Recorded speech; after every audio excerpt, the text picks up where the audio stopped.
Yeah, I just emailed you another link. So open the second one. Recording. I'm recording as well. Okay. Pretty cool then, eh? So you're recording, yeah. I'm recording, your mic is recording? Yes it is. My mic is recording. Awesome, my mic is recording too. All right, let's start this video. He's going to get it in front. He's going to get the fight. The Tongans over the line. He's got the Nigerian on the back foot. The bell's going to go.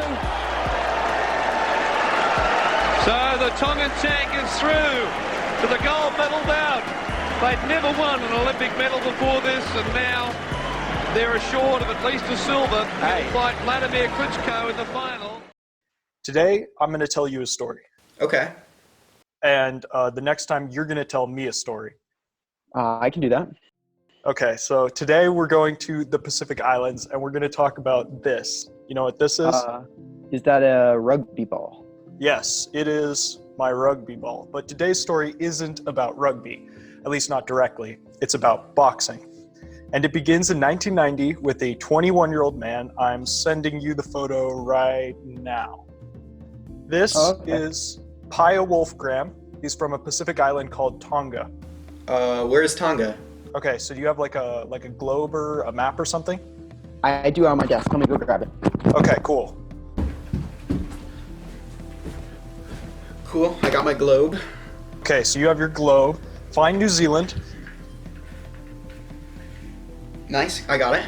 Okay, and then draw a straight line up to Hawaii. And around halfway down that line is the island of Tonga. Oh. Yeah, right there. I got it. Right there. I got it. Cool. It's pretty small, isn't it? Yeah, that's really small. Yeah, its population is a little over 100,000. So Paea was a rugby union player, and he went to college in Australia. He never even boxed until he was 21, when a college buddy suggested he try his hand at the sport. And what a massive hand that must have been. Paea was 6'1" and weighed over 300 pounds. I bet he was pretty good at it. Well, I wouldn't put all your chips in.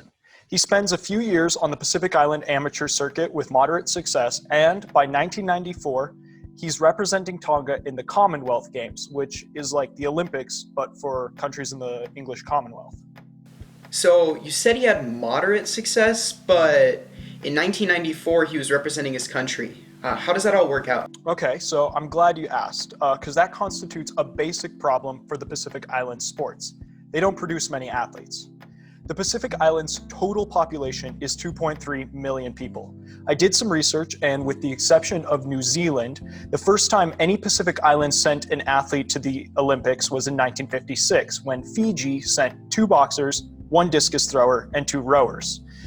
Subsequently, other nations from the Pacific Islands have joined suit, and 11 nations from that region have participated in the Olympics. Fiji has won 1 gold medal, Tonga has won 1 silver medal, and Samoa has won 1 silver medal. That's it. With the exception of New Zealand, the Pacific Islands have only won 3 Olympic medals. New Zealand has won lots of medals, 120 to be exact.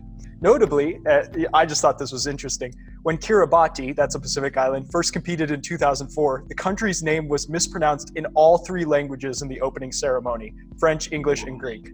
I'm sending you the footage. Kiribati! Kiribati! Kiribati!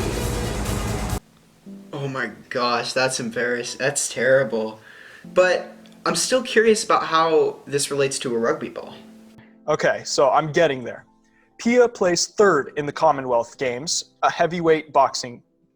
In 1995, he competed in the Oceanic Championship, and in 1996, he's one of 5 athletes selected to represent Tonga in the Summer Olympics in Atlanta. He boxed in the super heavyweight division, which is the heaviest weight class they had. Let's not forget this guy's been boxing for a grand total of 6 years. In the first round, he pulls a bye, but in the second, he matches with Sergei Lajkovic from Belarus. Final score, 10-9 Wolfgramm. Third round, he fights Cuban Alexis Rubalcaba and wins 17-12. Well, I don't mean to interrupt you, but I'm still a little bit confused on how boxing all works. Can you explain that a little bit? Okay, yeah, I guess that makes sense. So in boxing, there are 3 12-minute rounds. A ringside panel of 3 judges score each round subjectively.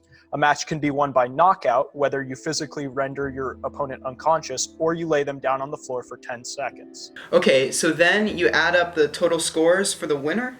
Right. So after passing 3 matches in the Olympics, including the amazing underdog victory over Rubalcaba, Paea is in the semifinals.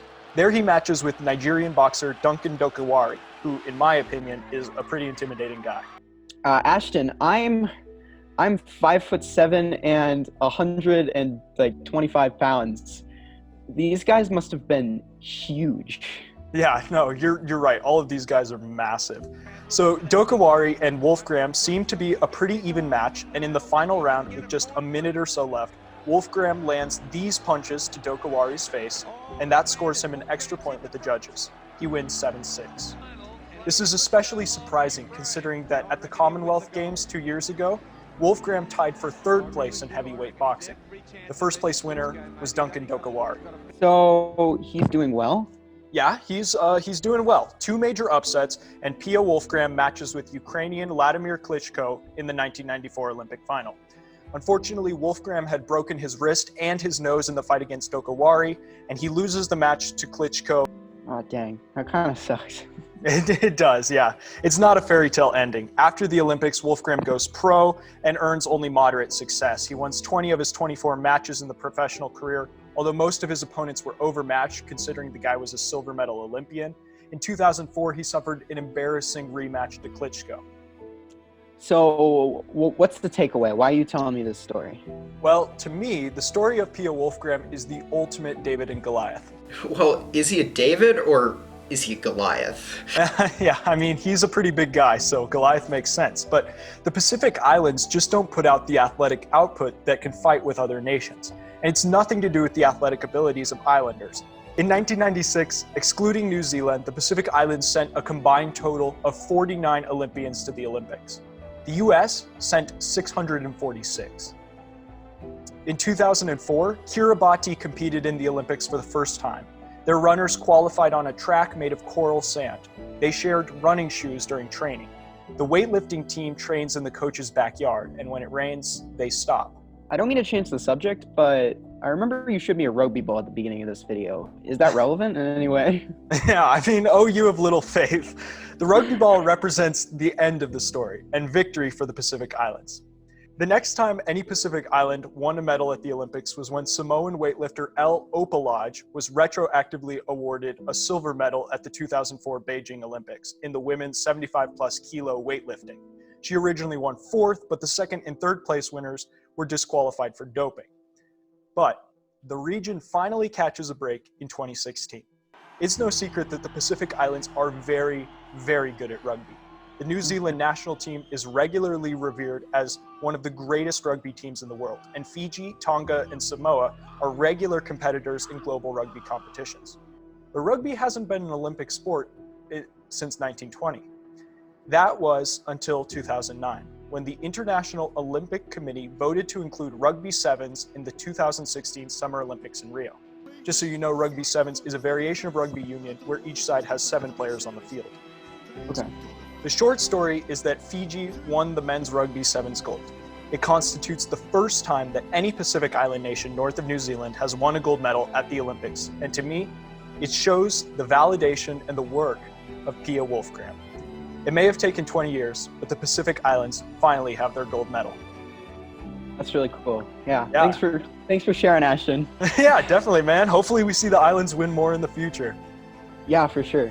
All right, man. Well, I'm looking forward to your video next time. Yeah. All right. Peace.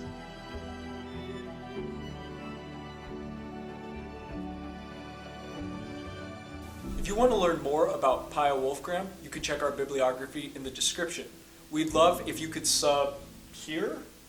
And if you want to watch the fight versus Duncan Dokawari, you can watch it here. Awesome. Thanks for watching.